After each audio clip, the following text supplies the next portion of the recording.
Just finished a nice viewing this morning with a lovely vendor, very talkative chap, which is good. Also, he was telling me about his mum who achieved a black belt in Aikido in 1994. So that was some time ago. So that was a good bit of common ground to speak to the vendor about. Seemed like a nice chap who's been on this street a very long time. We have got two properties very close to this property, within probably about a 2 minutes walk that way, and obviously about just less than 10 minutes walk up the road as well. So we know that the rental demand is definitely there. I'll just try and show you. It wasn't that end one or that one, you probably just see it really. So not the end one there, it's just that one. Now it's been on the market for 8 months, and in today's pretty much hot market, that's quite a long time. It was up for 160, then a couple of months later went down to 150, then it went back up to 155, now it's up to 160 again. So you've got to be aware of these certain things with prices, so definitely know your area. So rather than stand out here getting wet through, I'll obviously scribble down a few notes and then I'll do the second part to this video. But never make emotional decisions when it comes to this type of stuff, when it comes to, you know, your investments. It needs to be down to the black and white. Definitely always put it back to your why you're investing in property, what you're looking to achieve. Is it cash flow?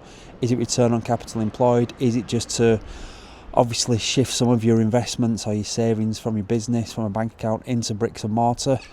So I'll do the second part now. So that property has been on the market for over 6 months. So why has it not sold? That was pretty much one of the reasons why I went to see it really. It's still, I wouldn't say it's high overpriced or anything like that, but it still does need a lot of work doing to it. So yes, it's livable, but it's definitely not a BRRR contender, because round here the ceiling price for a 2-bed property would probably be about 170-ish on a good day. Maybe let's say 180. Now again, it's up for 150. If you ended up paying 150 for it, you've then got the stamp of probably around about 6,000, something like that, assuming that it's your second property and so on. Then you've got your legals, 1,500 to 2,000. Now, the good thing is it likely to go up in value over the years? Yes, of course it is. Whereabouts are we in the property cycle now? Have we got another 3, 6, 9, 12 months left of growth? Have we got 2 years left of growth? Nobody's got a crystal ball, so you don't actually know that that's going to be a fantastic investment, because in 2 years it might have crept up another 10, 20, 30,000. But on the same side, we don't know if 6 months it will have dropped 20, 30% and so on. But getting back to it really, the listing obviously has gone a bit stale in today's market, because it's been on, like I said, over 6 months now.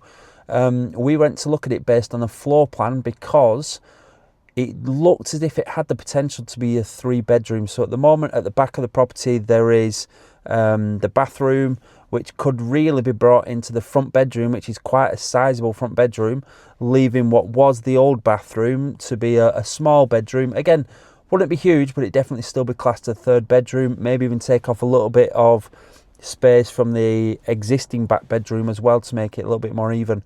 So again, there's still a little bit of work to be done there. It needs a new kitchen, new electrics. Obviously, then you're going to give it a skim coat throughout as well. So in terms of BRRR, the numbers don't really add up there at the 150 price. Now, again, always look at it through the mindset of what's it going to be worth hopefully in 10, 20 years time. So a lot of my work, especially with mentees and so on, is getting them to think about in the long time frames, okay? I'm not one of these people that talks about rent to rent and that type of thing, get into SA and make a killing now and so on. There's nothing wrong with making money, and everybody wants to make as much money as they can with as less headache as possible. Why would you want all the extra headache? So that would be a classic, just a buy-to-let really. Hopefully it's a good solid area. As I mentioned before, we've got a 2-bed end terrace a couple of minutes away. We've got a 3-bed townhouse a little bit further up there, end townhouse. So that rented at the moment should, as a 2-bed, should easily, based on the size, be at 895. You might even be able to push it to 950 on a good day, because it's got a front garden and back garden. So yeah, the things that I'd be looking for there really. Why is it not already sold? Probably the price. Obviously there's other things round here for not that much difference in terms of the finish there as well. The chap seems like a lovely chap, but doesn't seem to be wanting to move that quick, so again, might not be entertaining realistic low ball offers. What else? Is it overpriced? I don't think so. You know, it doesn't look like it's poorly marketed or anything like that. You can throw a few £1,000 at it just to, you know, spruce it up a little bit, you know, whitewash it and that type of thing, new carpets. But really, you'd want to be doing a lot more than that if you're going down the BRRR route, really. Now, I just scribbled down a few figures. If you're purchasing it at 150, obviously, if you're doing it by a bridge or going straight for a mortgage, I'm not talking about, you know, full cash purchase here. You're going to be putting 25% deposit down, which is 37.5. So therefore, on that 150 loan, you're on the 150 purchase price, your loan is 112,500. Now, again, assuming that you're going to be purchasing it through a limited company, you'd be basing on currently, you know, your interest rates at 5.5% or thereabouts, but I'd always go a little bit higher. That means the payments would be about 6,200 for the year, so about £515 per calendar month. Now, if you're then going to rent it for top end 900, well, medium really, you're not going to manage it yourself because you value your time. You understand that that's going to be a really big drain on your time, really, for not much reward. You're then going to be taking off the 10% for the management, so 900, take away the 10% of 90, plus then probably, you know, the 20% VAT, so it's about £108. So that 900 then knock off the 108, so let's call it 800, 790 minus your 515, so it's going to be cash from about 260, 270 per calendar month.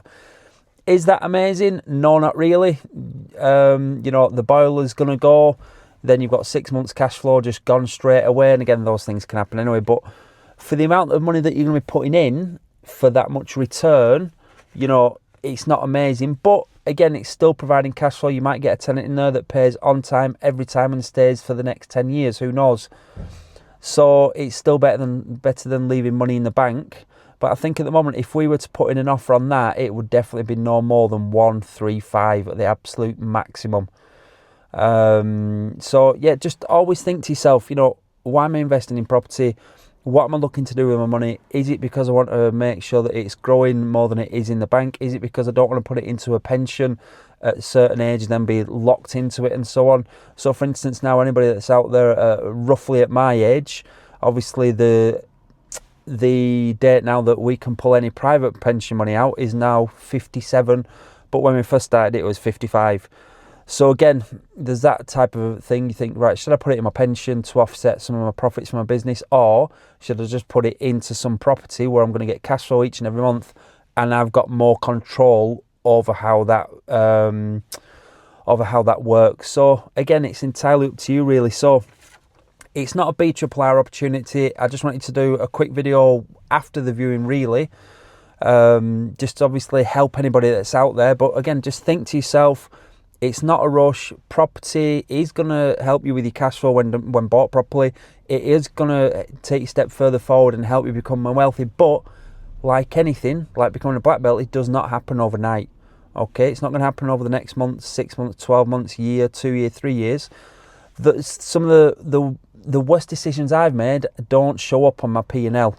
The properties that we haven't bought or haven't invested in that have then gone up, you know, like that, really. But again, hindsight's an amazing thing.